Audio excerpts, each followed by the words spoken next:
channel. For those of you who are new here, my name is Carly and I am a homeschooling mom to 3 boys, ages 7, 10, and 12, soon to be 13 years old.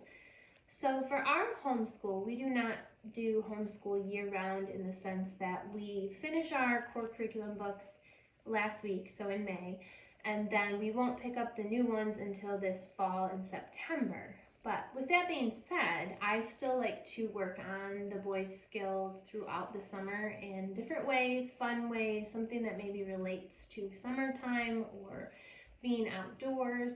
And so I thought I'd hop on today and just show you all of the different things that I have picked out for us to do this summer. I have a lot of different things to show you, books that we're going to be reading, things that they're going to be doing as a group and independently. So hopefully you can pull a couple things from this video that might interest you if you're still looking at what you want to do this summer to still have your kids learning and having fun. Now I will say that we try to do this sit down type thing 2 to 3 times a week in the summer. It just depends on what our week looks like. My kids do a lot of extracurriculars, which we'll talk about in this video. In the summertime, I try and let them have a lot of opportunities. But if we have a very nice day, we live 2 blocks from the beach, so we're going to go to the beach and we're going to put this stuff away. So I try and have a lot of flexibility in the summer, but still try and make it really fun for my kids. So with that being said, the first thing that we're going to be doing as a group, which is new for us this summer, is a mini unit study from Gather Round. I've talked about the term Gather Round in other videos because that's what we tend to call our group time that we do throughout the school year, but this is actually from the company Gather Round. And I thought it would be fun. I ordered it printed already. I believe on their website you can order it and you can print it yourself, but I just didn't want to, deal with that, so I ordered it and this was shipped to me just like this. So it comes with a teacher's guide, and this particular one is the National Parks of North America, and it has 20 lessons in it. So that's what I mean by mini unit study, because Gather Round does have ones that go throughout the whole school year. And they actually have, they tell you in here that a day with Gather Round Homeschool for this particular one is reading from the teacher's guide for 10 to 20 minutes, and then your students work in their student notebooks for 30 to 60 minutes. So it's pretty flexible in how you want to do it. It's a beautiful curriculum. It has a lot of beautiful pictures in it. We haven't started it yet. This week is actually our reset week where I clean the homeschool room, and the boys have a week to just do no school at all. So we will start this next week. So it comes with the teacher's guide, and then you can order books depending on your child's level. So for my 12, almost 13-year-old, I got the upper elementary one for him. And it's pretty much all-encompassing. It has geography, science, history, Bible and character, life skills. It has seat work that they do. So it gives them a good overall skills practice in one book. So you could just do this without anything else I'm going to show you today, and I feel like they would get enough skills through the summer along with reading to themselves to not have that setback in the fall. It also has art in it. So this is the upper elementary, so I got that for my oldest son. And then I did opt for the seat work journal as well, and this one is for him, so it's upper elementary. So it has dictation, spelling, vocabulary, different stuff like that.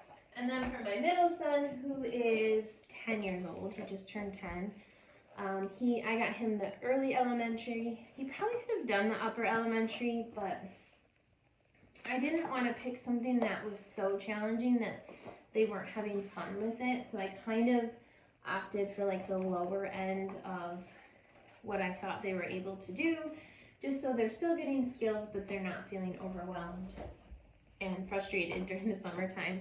And then for him, I also got the seat work, the early elementary. So they're all, they align with one another, but the what they do in their book is a little different depending on the level.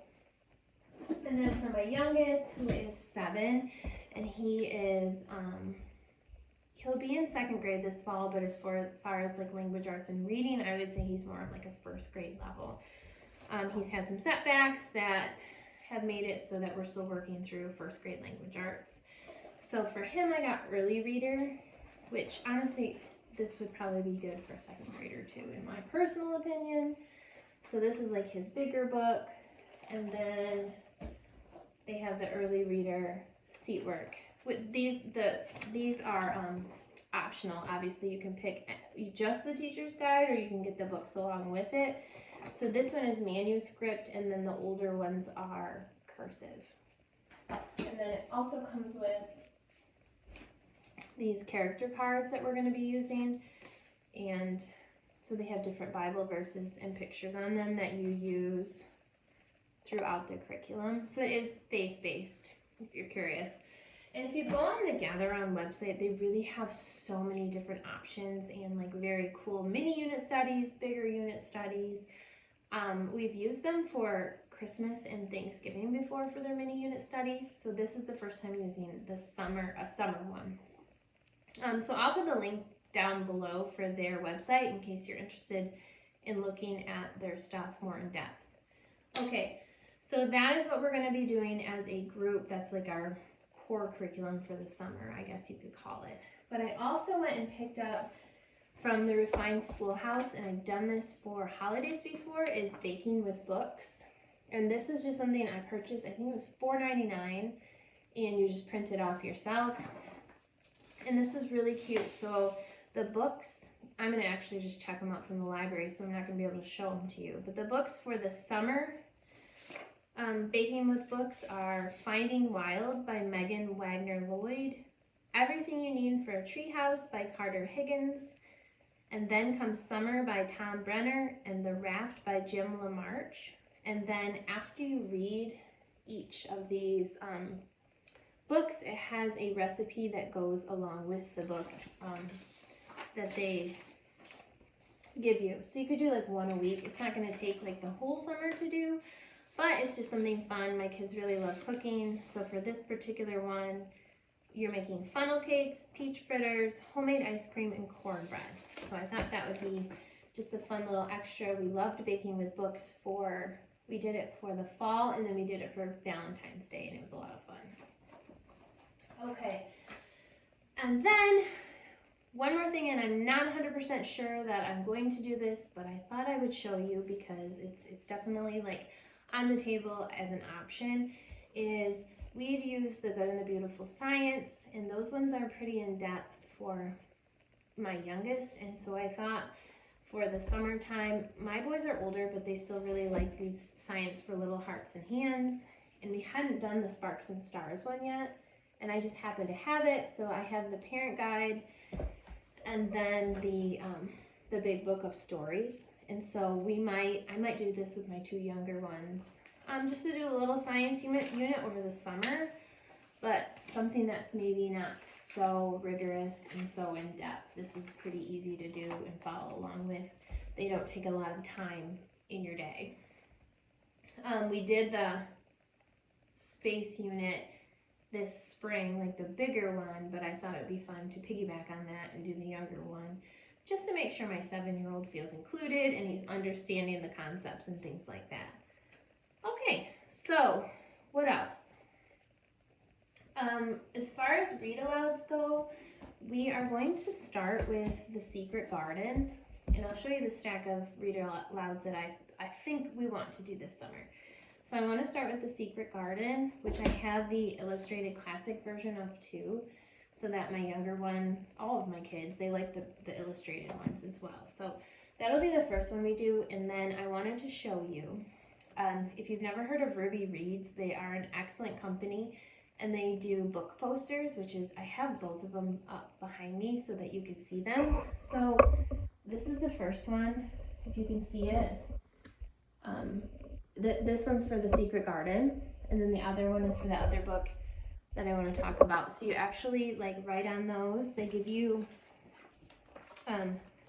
like guides to how the poster should be used and little stickers that you put on your poster. So you fill it out as you read it, so it makes the book feel even more interactive. We did one for the wild robot, and it's beautiful. It's completely colored by my kids and filled in with like words and meanings and ratings for each reader, and then character traits and all sorts of fun things. And so those are from Ruby Reads. So we're gonna do The Secret Garden first. And then the other poster I got was for Number the Stars by Lewis Lowry. I don't have that book yet. I just ordered it from Amazon, but we will definitely be doing that one as well this summer. I have the guide for it and the poster back here. So those are two of the books that we're going to do as read-alouds this summer. And then I picked out a couple other ones that are kind of, if we get through those two, we still have a lot of summer left. If they like Secret Garden, I want to do Return to the Secret Garden.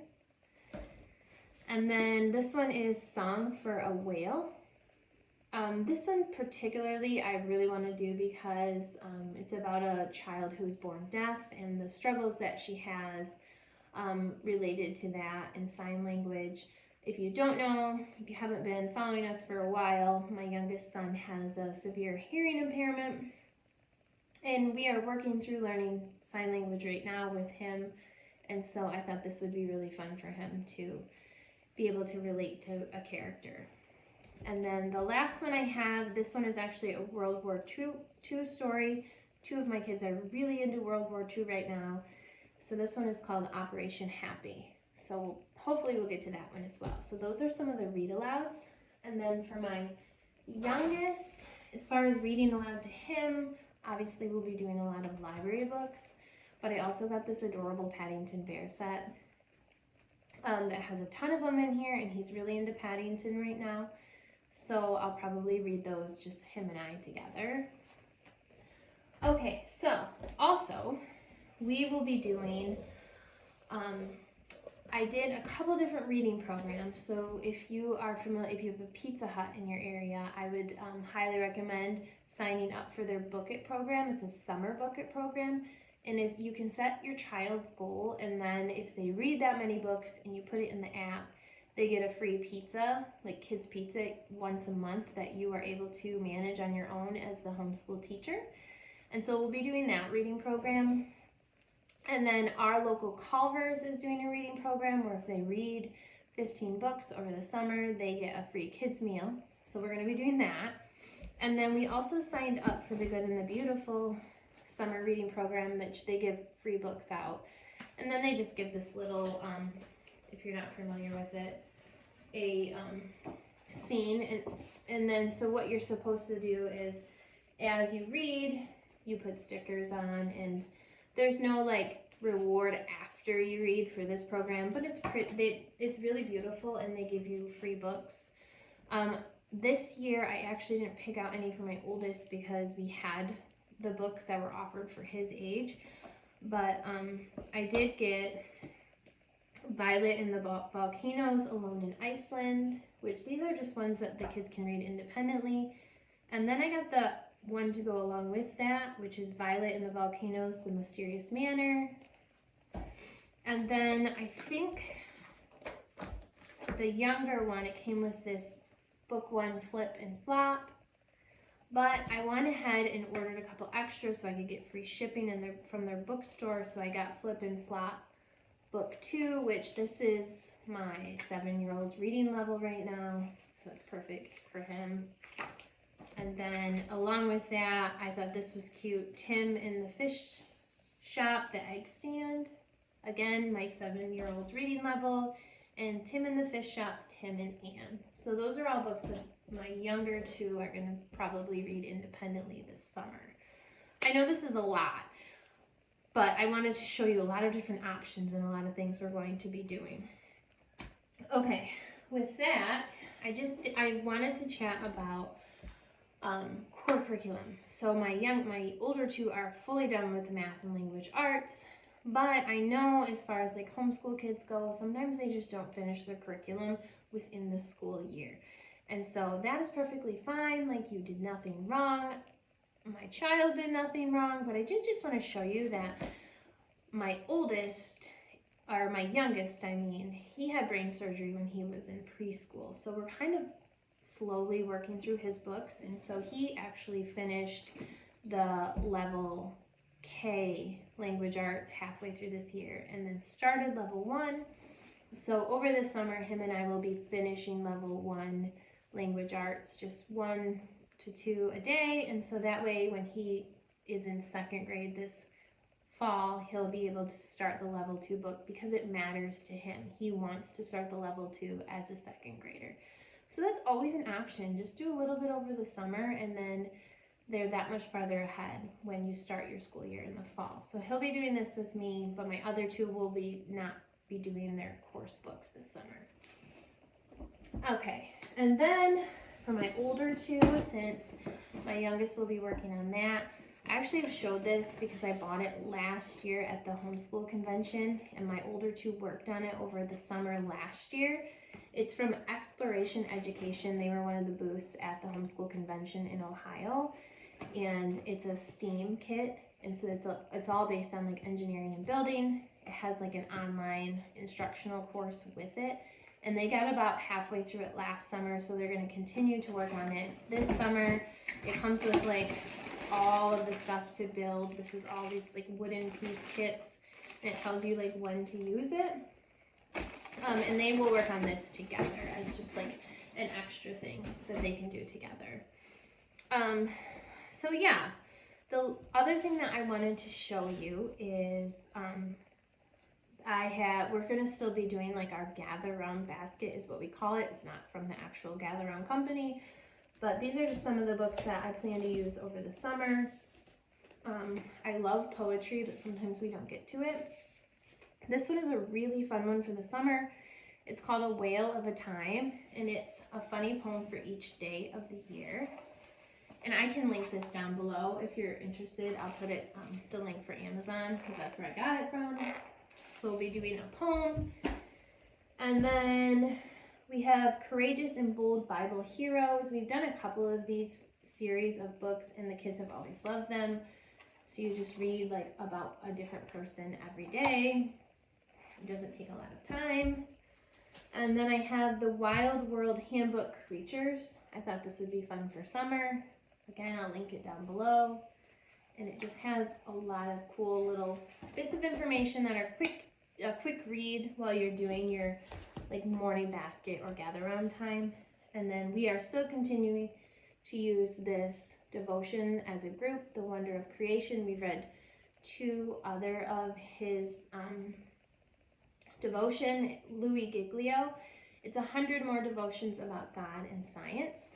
And then once in a while, I'll probably still throw in some bedtime math. We don't do them at bedtime. We do them during our morning basket time. So that's just a couple of things that we'll be doing during our morning basket time, afternoon basket, whenever we happen to do it in the day. And then just for fun, I'll show you these. I got my kids each a new sketchbook. So those were fun. I actually bought those at the hospital gift shop when I was there for my son's appointments not that long ago, and these fun little pencils. So we have those. I didn't get a lot of like cutesy fun summer stuff because I feel like we need to use up a lot of our art supplies, and we still have Schoolhouse notebooks, a science one and like a sketching one that we'll be using over the summer. If you're not familiar with Schoolhouse notebooks, they are amazing. I can link them down below in case you're interested. They're great for summertime and like going out in the wilderness and bird watching and stuff like that. Okay, so that is all of like our books and stuff that we'll be doing, but I did want to just touch on, we'll also be using, I have a subscription to Honest History, which are magazines that we're going to be probably adding into our morning basket. I get those periodically. I don't think I have, oh, right here. So we have a bunch of them, and they're just really great. Beautiful information, very magazine style, but I'm going to put them out for the kids this summer, and then maybe we'll review them together as well. I have a whole bunch of them and more coming, so I need to start using them. And then just like because it's summer and we are going to be so busy and I want my kids to try like different opportunities and stuff like that, I thought I would just share some of the things that they're going to be doing, which is why we only do school 2 to 3 times a week in the summer. So for my oldest, he will be doing a 4-H Great Lakes and Natural Resources Camp for a week in July into August. So that'll be a really cool opportunity for him. He also will be doing, he's doing a Learn How to Sail program for 4-day camp, flag football, rec basketball, bowling, and then he's also working for a week this summer to earn his open water scuba diving certificate. He's got his closed water, he got it this winter, but he'll be doing his open water this summer, which is exciting because we live on one of the Great Lakes and we have a lot of shipwrecks in our area, so that'll be very cool once he gets his open water to be able to explore those ships with another adult. And then my middle son will be doing bowling, flag football, and rec basketball. And then my youngest will be doing flag football, rec basketball, art classes, and swimming lessons. All of those that I listed, like the bowling, flag football, all of that, are actually through the Boys and Girls Club. I pay $25 for the summer, and then they can do any of those drop-in sports, which is really kind of cool because we don't have to commit to it. But if we're home in the evening and they want to do like football, basketball, we can just drop them off. It's like 5 minutes from our house for an hour. They can play with other kids and do sports, and then we'll go pick them up. And then my youngest is 7, and he will actually be doing the sailing club as well. So 4 days on the Great Lakes, and they learn how to sail in small boats. So that'll be a really cool opportunity for my oldest and my youngest. My middle son has no interest in doing sailing club. So I didn't force him to do it. And then my older two are actually doing through a local art studio, culinary arts. They're like culinary arts programs, so it's cooking through the countries, and so they're doing like 4 different countries where they do an art project and then they cook a meal based on that country. So they'll be doing those, and those are free through our public school system. They have a grant for that.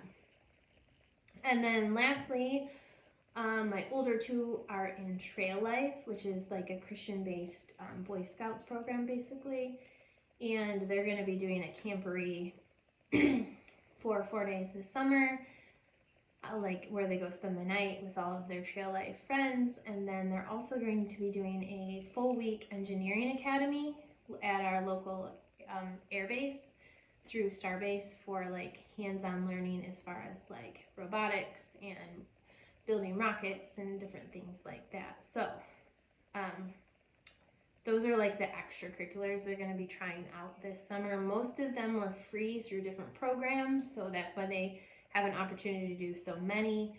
The only 2 I haven't made a decision on is we have snorkeling lessons and archaeology skills classes through our local National Marine Sanctuary, and I just haven't decided if I want to sign them up. I just don't want to overfill their schedule because based on what I'm saying, I feel like it's a lot, especially because we also do travel baseball in the summer for my middle son, which is all of July and all of August. So anyway, I hope that wasn't too overwhelming. It sounds overwhelming now that I'm saying it out loud, but it doesn't feel like it once we get into the flow of things and have it all written out on our schedule. So those are all of the things that we're going to be working on for our homeschooling this summer and extracurriculars this summer, so that my kids can have like a good variety of opportunities and things like that. And I try and do it based on their interests as well. I always give them the option if they want to do all of those extracurriculars. It's not forced. And even up to the day of, if they decide I don't want to do it, I'm tired, or I want to play outside instead, that's fine. So I hope this video gave you a lot of like good ideas on things that you could purchase or try out for the summer, especially if you're just jumping into homeschooling. It's a great time in the summer to just try out a mini unit study to see how your kids respond. It gives you good, feedback and stuff, and a good opportunity to to see what homeschooling is like. And that's what we're going to be doing this summer. So as always, thank you so much for watching. I really appreciate it. Please, if you like this video, please like it down below and subscribe, and I will see you in my next video. Bye.